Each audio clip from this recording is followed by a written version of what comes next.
Hi everyone, welcome to another episode of the GupShup and a very happy Women's Day to all you amazing women out there. Today's episode, I have someone who is actually perfect to be here on a Women's Day special.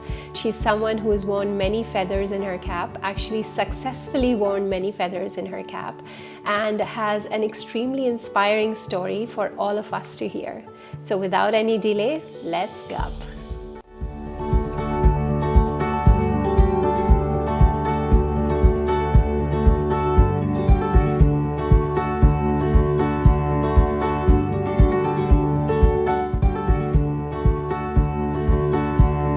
So much, Namita, for joining me for the GupShup. Thank you.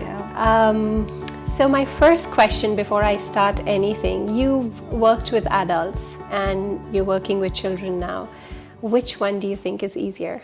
I think it's definitely easier to work with adults. In fact, like children, obviously as a mom, like I'm very comfortable and used to like communicating and being with my own, but like getting up on a stage, like reading my children's book to like massive groups of children proved to be like a new challenge for me as a children's book author. And in fact, because children are so honest with their expressions, like right away you're getting feedback from them. And having worked in the corporate world with adults for so long, even at like very senior levels, you're just used to, everyone maintaining a certain expression. And with children, it's just like, they just put everything out there. And so it's definitely much harder. When I was working at Facebook, I used to travel all over Asia and be on stage, like mic'd up like Madonna and like presenting like 500 people in Japan. And the first time I had to get up and speak to like 200 children, I was like 10 times more nervous than when I had to do those, big conferences that I used to do when I worked at Facebook. Yeah. Right.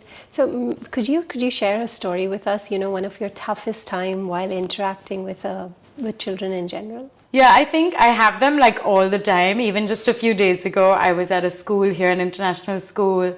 I wouldn't call them tough, like they're almost really funny sometimes. I think, the librarian said like, who wants to order signed copies of the author's books? We're gonna send you an order form and then she's gonna autograph them for you. It's like all the children like me, and then one kid is like, It's just so funny because for a moment you're like a little bit hurt, but then it's just like funny. And I think as a mom, you really have to switch your mom hat on and just, find the humor in those situations. I think one of the toughest times for me was in one of my previous books, Superfoods for Superheroes. Okay.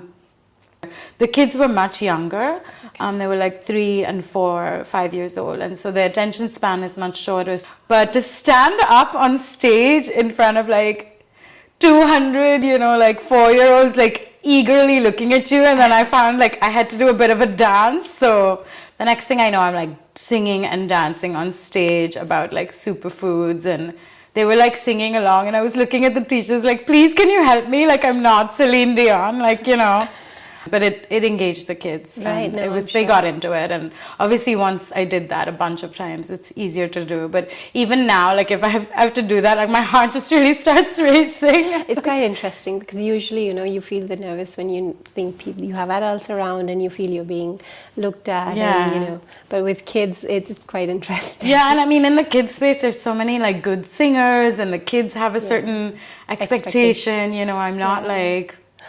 I'm not like, whatever amazing thing they're watching on TV. And no, but so I think they really look at writers and authors with a lot of awe. They do. Yeah, they do. I feel a lot of love as well when I go. So I have to tell myself like, they're here to have a good time. They definitely love you as a writer, as an author. Like you said, they have a lot of respect. The schools give you so much respect. So absolutely. Overall, it's an amazing experience. So having said that, I mean, you worked with the corporate world, then you started your Indian Spicebox. So with both the situation, you were working with adults. Yes. How did you decide to get into children's book writing?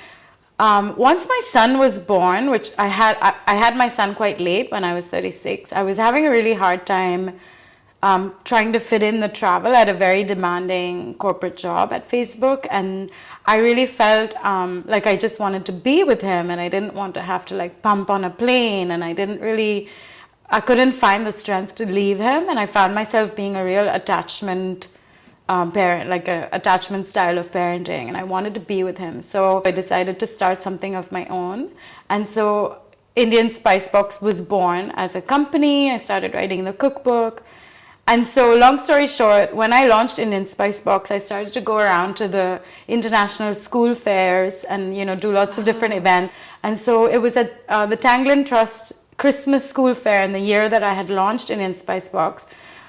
Accidentally, they put me in the book aisle with like other booksellers. Of course, I had a cookbook, but every 10 minutes, like this huge rush of children came in, and they only had $20 each, and my cookbook was $25, but I was giving it to them at a discount.